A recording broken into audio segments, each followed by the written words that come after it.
Moskow. Kementerian Luar Negeri Rusia mengecam pembakaran Al-Quran di Stockholm, Swedia. Rusia menyebutnya satu lagi aksi provokatif Islamfobia. Tindakan penghujatan ini diperkirakan memicu reaksi keras di dunia Islam, termasuk komunitas Muslim Rusia, kata juru bicara Kementerian Luar Negeri Rusia, Maria Zakharova, dalam konferensi pers seperti dikutip dari Anadolu, Sabtu, 28 Januari 2023. Dia mencatat perbedaan sikap terhadap apa yang terjadi dan mengatakan di dunia yang mempertahankan nilai-nilai tradisional pembakaran Al-Quran dinilai sama sekali tidak memadai. Sementara dunia barat menyambut ini dan mengatakan bahwa ini bukan hanya normal, tetapi bagus.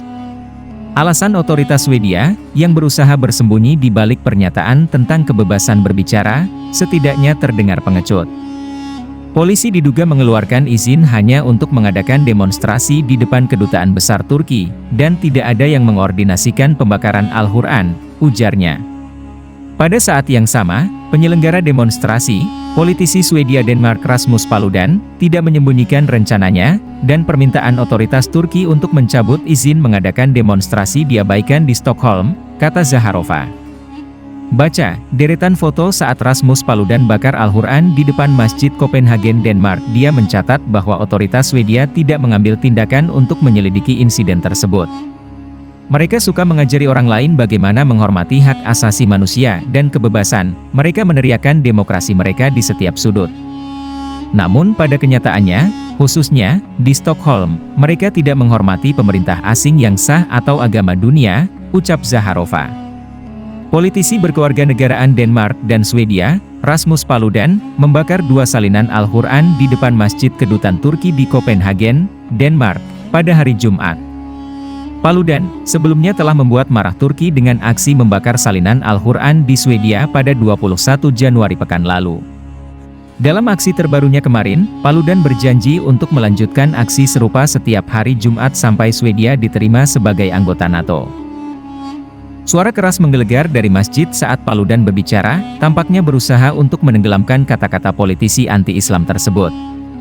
Masjid ini tidak punya tempat di Denmark, kata Paludan dalam siaran langsung di halaman Facebook-nya, mengenakan helm pelindung dan dikelilingi polisi anti huru-hara.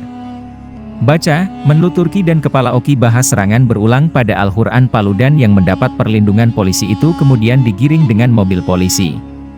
Belakangan, di depan Kedutaan Besar Turki, Paludan berkata melalui pengeras suara, begitu dia, Erdogan, membiarkan Swedia bergabung dengan NATO, saya berjanji tidak akan membakar Al-Quran di luar Kedutaan Besar Turki.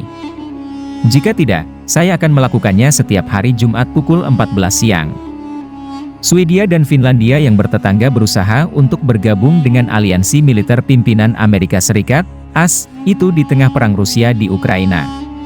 Tetapi aksesi mereka memerlukan persetujuan dari semua anggota NATO, dan Turki telah mengindikasikan akan memblokir pengajuan Swedia, sebagian karena aksi awal Paludan.